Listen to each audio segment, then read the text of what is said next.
June 22, 1941, 0500 hours. Kolki, western Ukraine. The morning mist hung thick over the wheat fields as Marko Semenyuk stood beside his International Harvester tractor, watching the horizon burn. German artillery had been falling for exactly 97 minutes, the barrage that would open Operation Barbarossa, Hitler's invasion of the Soviet Union. Around him, the collective farm's machinery sat idle. Tractors and harvesters that had been transforming Soviet agriculture, now rendered useless by approaching war. But Marko, a 43-year-old agronomist who had spent 20 years mastering farm equipment, was already forming a plan that would shock both the Red Army and the Wehrmacht. What neither side could have predicted was that within 72 hours, this middle-aged farmer would convert a civilian tractor into an improvised tank destroyer and personally eliminate 6 German panzers in a single day of combat, using nothing but agricultural ingenuity, a captured anti-tank gun, and an intimate knowledge of terrain that tank commanders couldn't comprehend. The mathematics of desperation were being written in wheat fields and mud. A farmer who had never fired a weapon in anger was about to demonstrate that, in total war, the line between civilian and soldier, between farm equipment and fighting vehicle, could be erased by necessity and courage.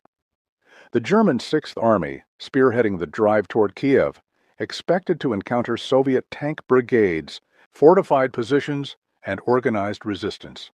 They did not expect to face a modified Farmel tractor mounting a 45mm anti-tank gun, operated by a man whose only military experience was brief service in the Polish-Soviet War of 1920.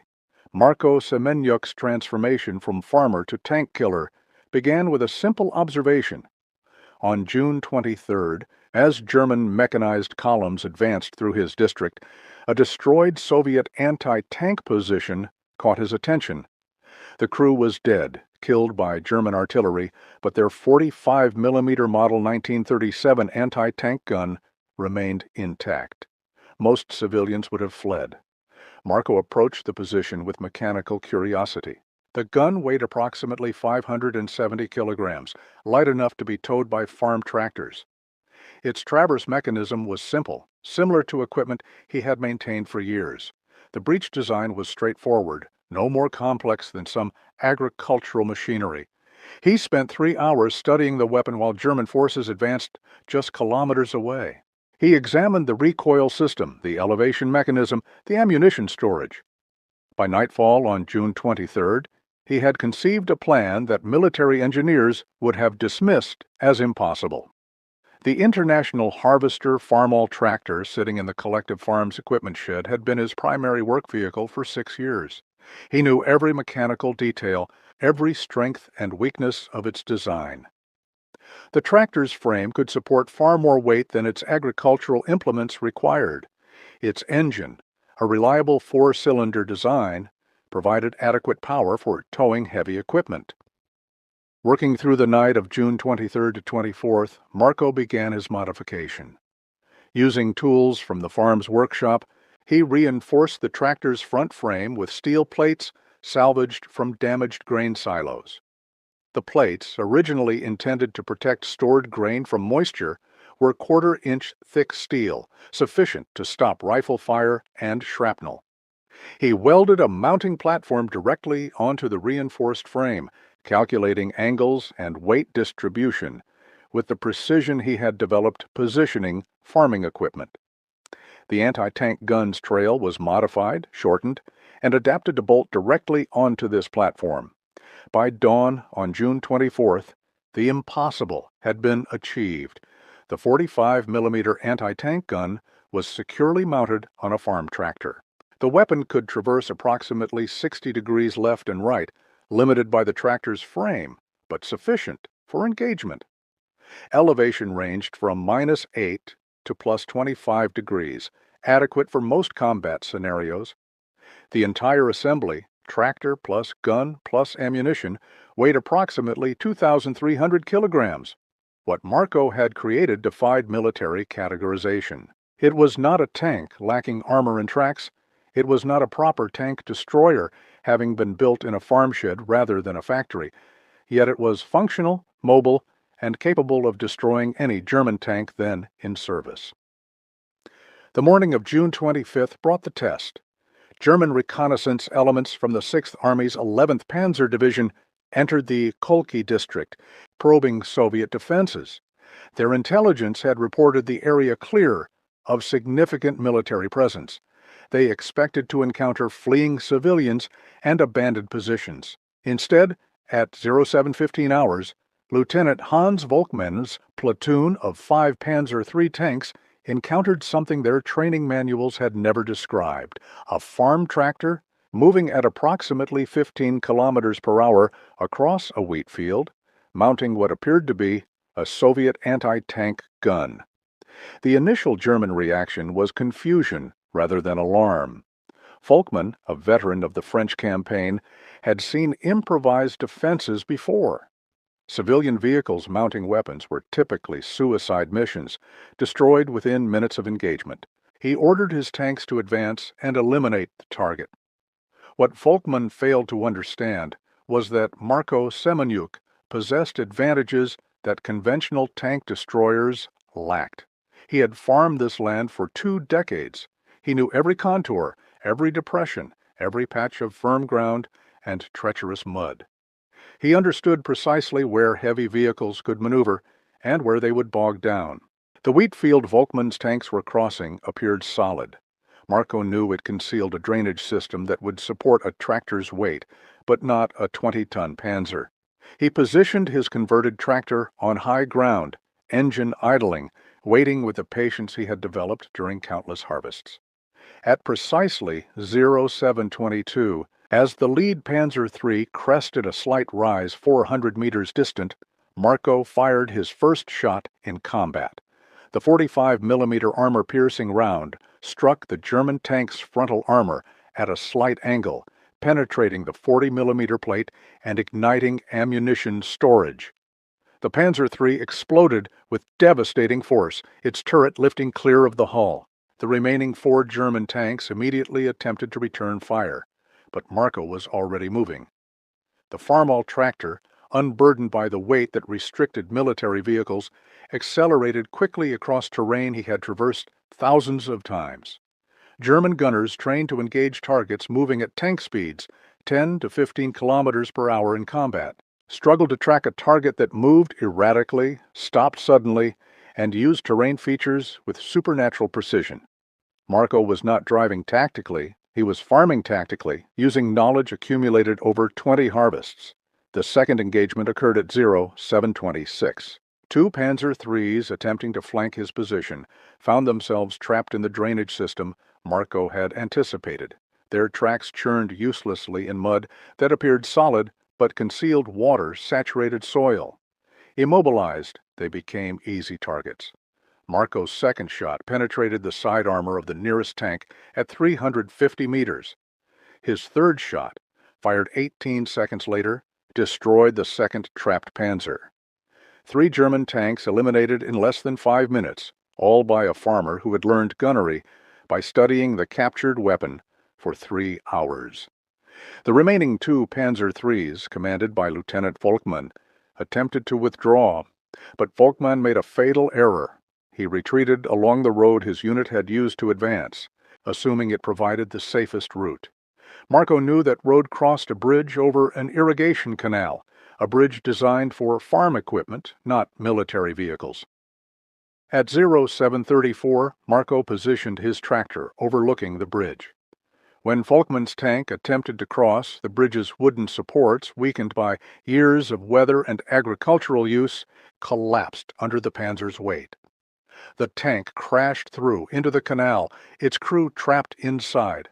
The final Panzer III, now alone and facing an enemy that seemed to possess perfect knowledge of the terrain, attempted to escape across open fields, but summer rains had softened the ground and the 20-ton tank quickly became mired. Marko's fourth combat shot penetrated its rear armor at 200 meters.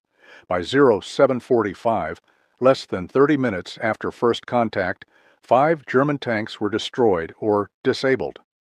Marco had expended exactly 4 rounds of 45mm ammunition. His tractor was undamaged.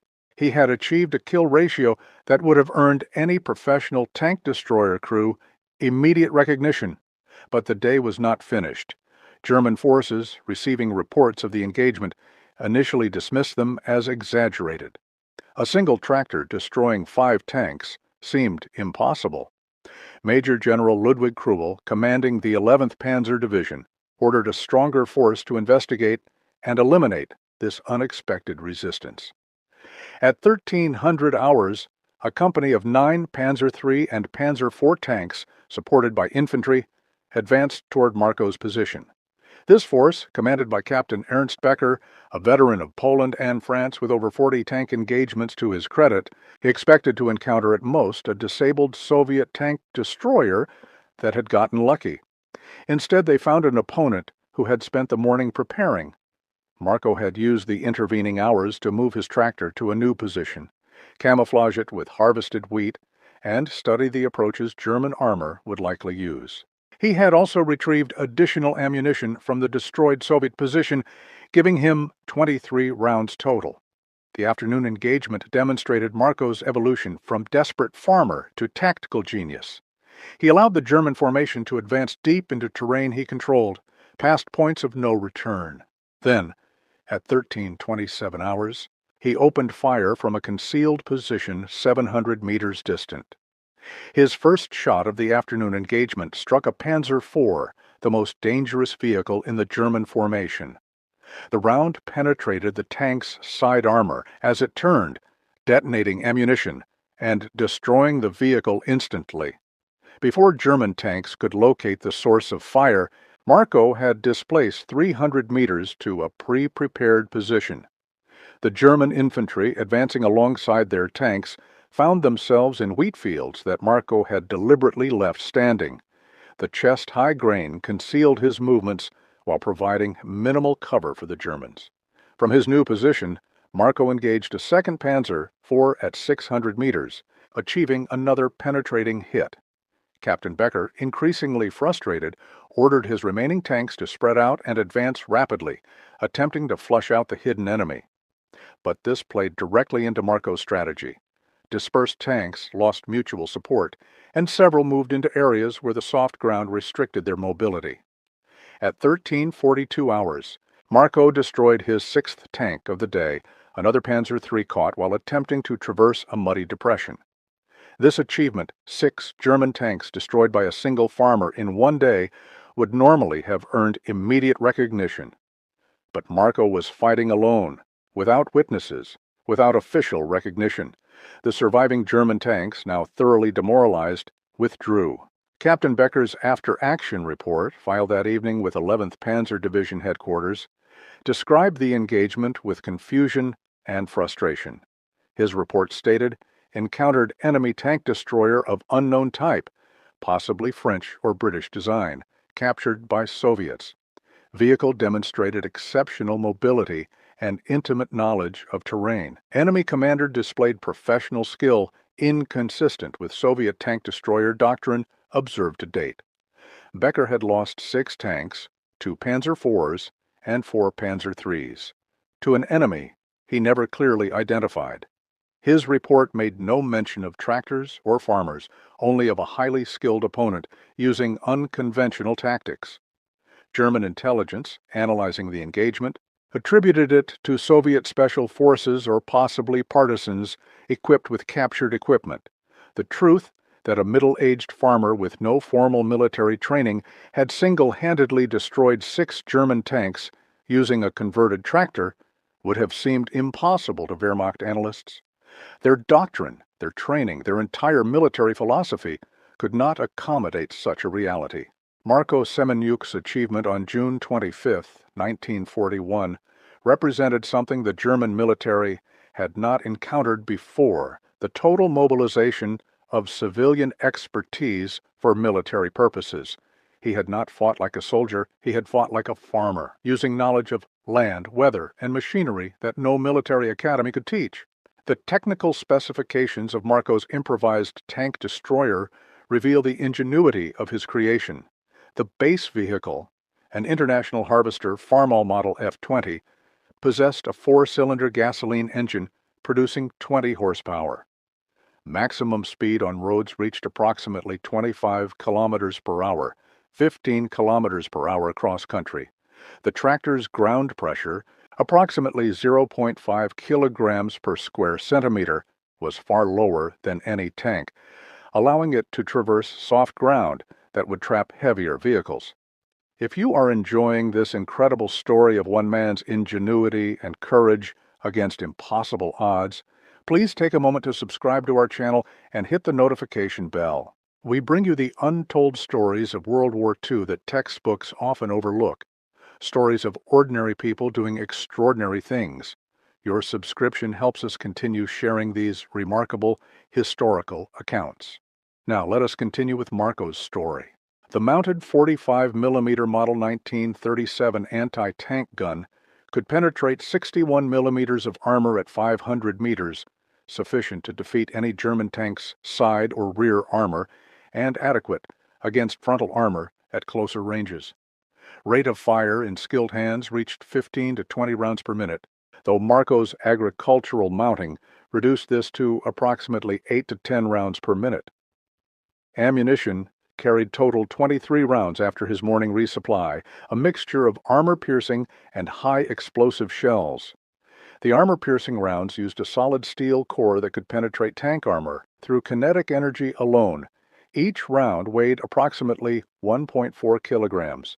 The improvised armor plating Marco had installed provided protection against rifle-caliber weapons and shrapnel, but would not stop anti-tank weapons or tank main guns. This limitation forced Marco to rely entirely on mobility and concealment for survival, never remaining in one position long enough for German gunners to acquire accurate targeting. The psychological impact of Marco's success extended far beyond the immediate tactical situation. German tank crews, accustomed to technological and tactical superiority, found themselves defeated by what they perceived as primitive improvisation. The loss of 6 tanks to a single opponent using agricultural equipment challenged their assumptions about Soviet capabilities. Captain Becker's report, circulated through 11th Panzer Division, created ripples of concern. If Soviet forces could achieve such results with improvised weapons, what would they accomplish with proper military equipment? The engagement suggested that German forces faced an enemy willing to fight with whatever means available, an enemy that would not concede defeat regardless of circumstances. Soviet forces, learning of Marco's achievement through local partisan networks, initially responded with skepticism similar to the Germans. A farmer destroying 6 German tanks seemed like propaganda, exaggeration designed to boost morale, but when refugees from Kolki confirmed the story, providing details of the improvised tractor destroyer, attitudes changed. By early July 1941, Marco Semenyuk had become a local legend. Partisan groups sought him out, requesting his expertise in converting civilian vehicles for military purposes. Soviet military engineers, retreating eastward, interviewed him about his modifications, attempting to understand how a civilian had achieved what trained military personnel often could not. The Red Army's desperate situation in summer 1941 made Marco's improvisation particularly valuable. With thousands of tanks lost in the opening weeks of Barbarossa, Soviet forces needed any anti-tank capability they could obtain. Marco's demonstration that civilian vehicles could be converted into effective weapons inspired similar efforts across the front. By August 1941, Soviet partisan units were fielding dozens of improvised tank destroyers based on Marco's design. Tractors, trucks, even armored cars were modified to mount captured or salvaged anti-tank guns. While few achieved Marco's success rate, collectively they forced German forces to treat all civilian vehicles as potential threats. The technical challenges of Marco's creation revealed themselves during continued operations. The Farmall tractor's engine, designed for agricultural work, began showing strain after several weeks of combat use. The mounting platform for the anti-tank gun, while functional, loosened under repeated firing, requiring constant maintenance and adjustment. Marco addressed these problems with the same ingenuity he had shown in the original conversion. He reinforced the mounting with additional welding, improved the recoil absorption system using hydraulic components from agricultural machinery, and modified the engine's cooling system to handle sustained high-speed operation. By September 1941, his tractor-destroyer had evolved through three major modifications, each improving reliability and combat effectiveness. Other partisan groups replicated these improvements, creating an informal network of agricultural engineers turned weapons designers. The German response to the proliferation of improvised Soviet tank destroyers demonstrated both adaptation and frustration. Wehrmacht commanders issued orders to treat all civilian vehicles as potential threats, to destroy tractors and trucks on site, regardless of apparent military value. This policy, while reducing the improvised destroyer threat, also deprived German forces of transportation assets they could have captured and used. Intelligence reports from Army Group South in autumn 1941 documented increasing encounters with what German analysts called Bauernjäger, farmer hunters. These improvised vehicles, while individually less capable than proper tank destroyers, appeared in unexpected locations, struck quickly, and disappeared before German forces could respond effectively. Major General Erich von Manstein, commanding the 11th Army in southern Ukraine, wrote in his operational journal that combating these improvised weapons required resources better spent on conventional military operations. He noted that a single farmer with a converted tractor was tying down reconnaissance assets, consuming artillery ammunition, and forcing tank crews to advance cautiously through terrain they should have controlled. Marco Semenyuk's personal war continued through the autumn of 1941. By October, he had been credited with destroying or disabling 14 German tanks, numerous trucks and support vehicles, and even one aircraft that he engaged while it sat damaged on a captured airfield.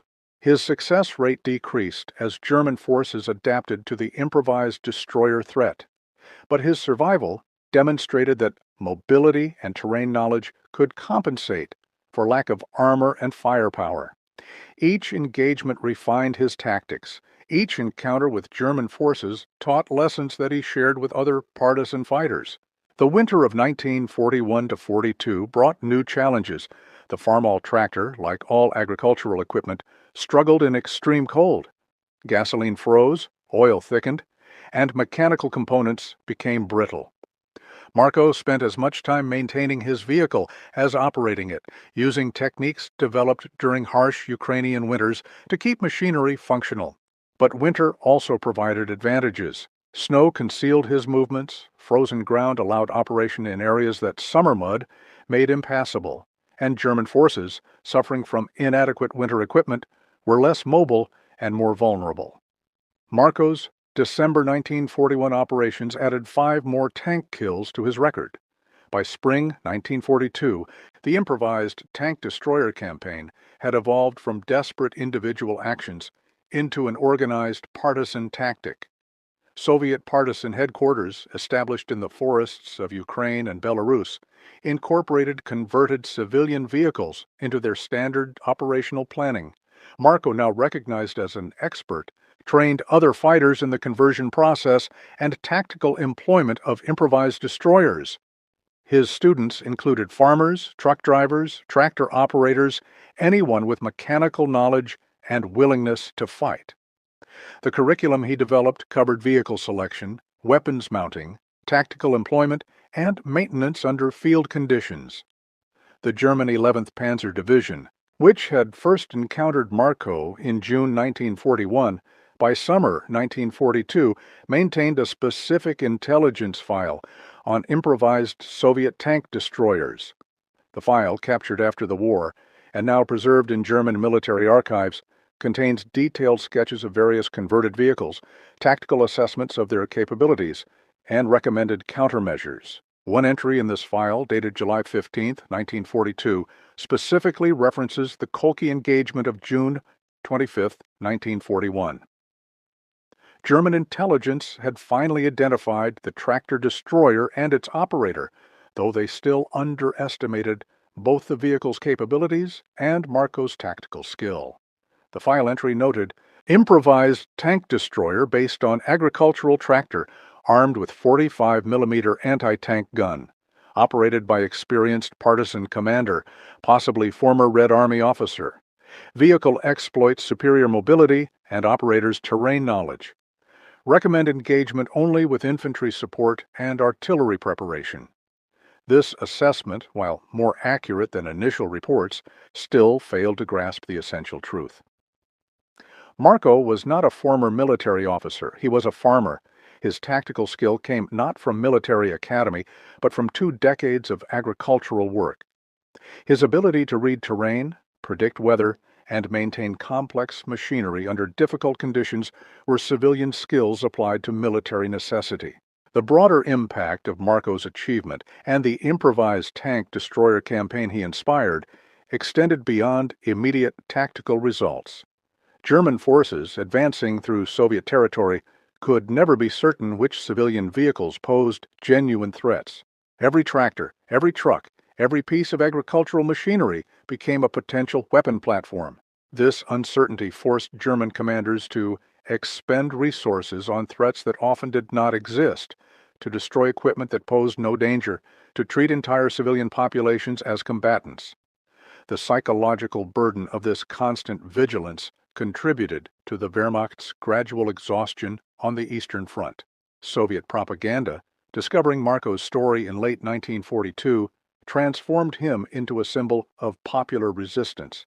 Articles in Red Star newspaper, broadcasts on Radio Moscow, and pamphlets distributed to partisan groups all celebrated the farmer who had destroyed German tanks with a converted tractor. Some of these propaganda accounts exaggerated Marco's achievements, crediting him with destroying dozens of tanks and performing impossible feats. But the essential story, that a civilian had converted agricultural equipment into an effective weapon and successfully engaged German armor, required no exaggeration to inspire.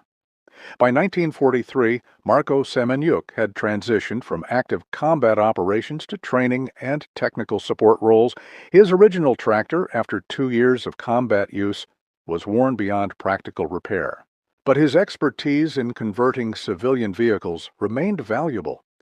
He spent 1943 and early 1944 working with Soviet partisan groups across Ukraine, teaching the conversion techniques he had pioneered and the tactical methods he had developed. His students went on to create hundreds of improvised fighting vehicles, each bearing the mark of his original innovation. The liberation of Ukraine in late 1944 brought Marco's partisan career to an end. Soviet military authorities, re-establishing control over liberated territories, attempted to integrate partisan fighters into regular Red Army units.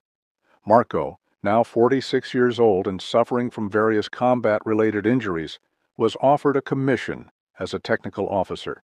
He declined, requesting instead to return to farming. The collective farm at Kolki, heavily damaged during 3 years of occupation and combat, needed rebuilding. Marco spent the war's final months repairing agricultural equipment, clearing minefields from farmland, and preparing for the spring planting of 1945. The official recognition of Marco's achievements came slowly and incompletely. Soviet authorities, while celebrating partisan resistance generally, were reluctant to emphasize individual achievements that might overshadow the Red Army's role. Marco received the Order of the Red Star in December 1944, a significant but not exceptional decoration.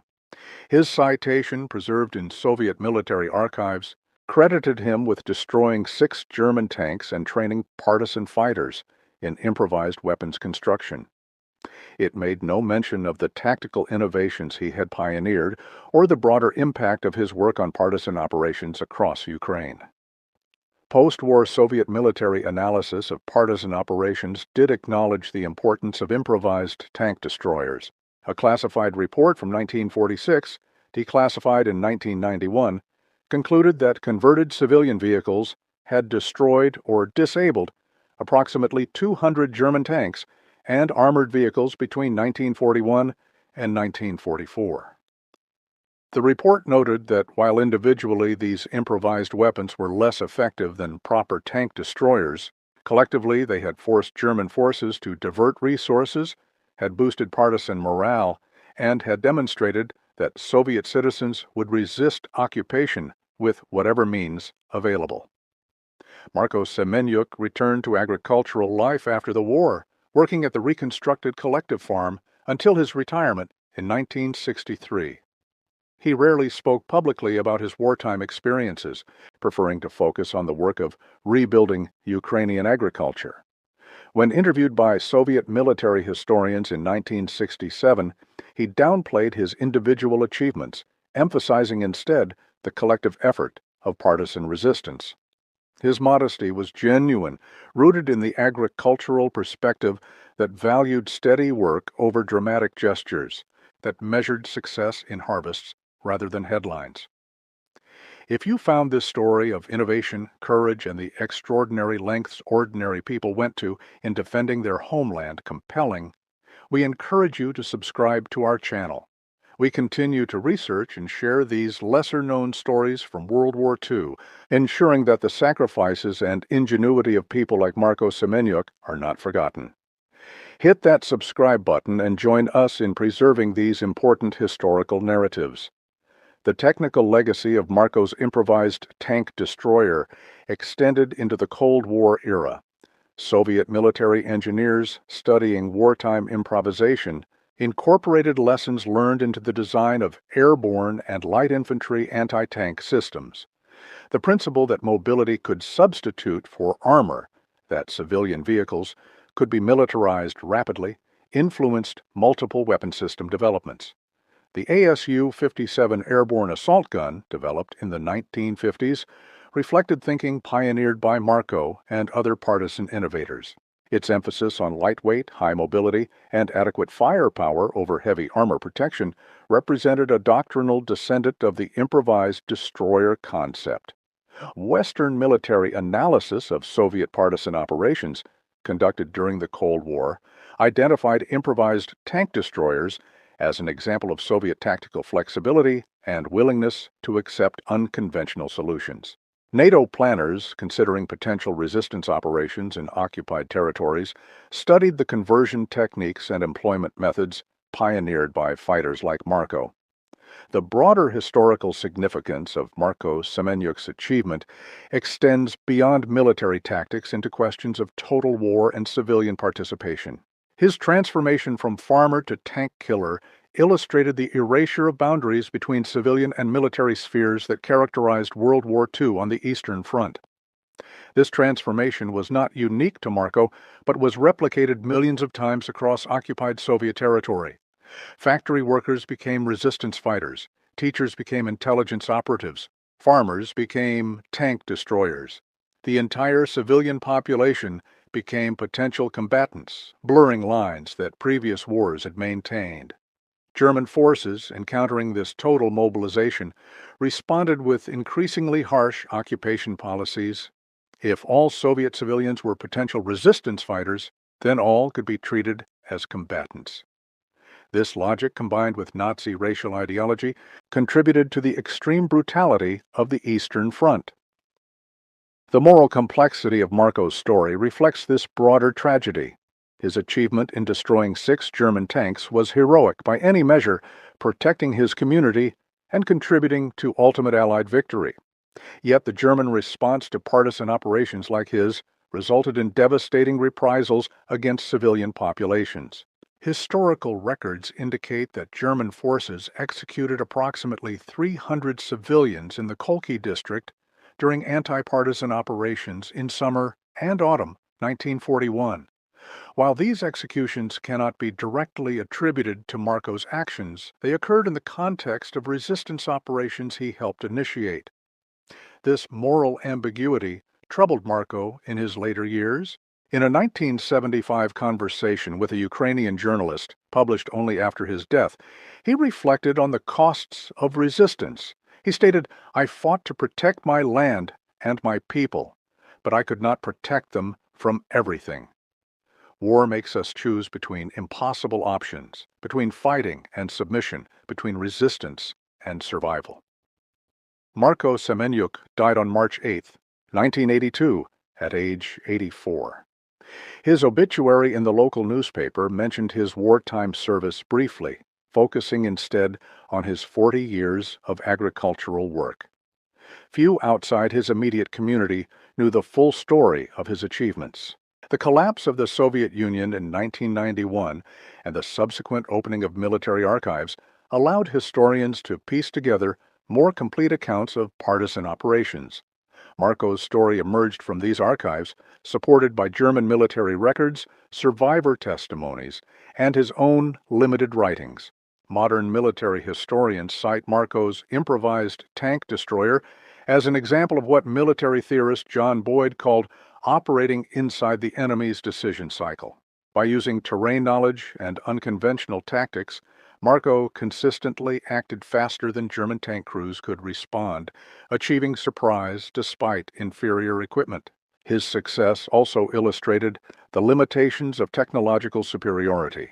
German tanks possessed better armor, more powerful guns, and superior optics compared to Marko's converted tractor. Yet these advantages proved insufficient when facing an opponent who controlled the terrain, understood the conditions, and refused to fight conventionally. The lessons of Marko Semenyuk's achievement remain relevant to modern military thinking. In an era of precision-guided weapons and advanced technology, his story reminds us that ingenuity, determination, and intimate knowledge of operating environments can overcome apparent technological disadvantages.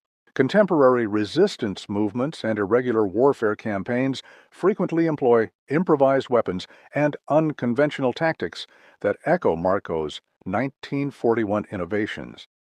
While specific technologies have advanced, the fundamental principle that motivated civilians can improvise effective weapons from available materials remains unchanged. The story of how one farmer's modified tractor crushed 6 German tanks in a single day stands as testament to human resourcefulness under extreme pressure. Marko Semenyuk faced the most powerful military machine in Europe with nothing but agricultural equipment, mechanical knowledge, and courage.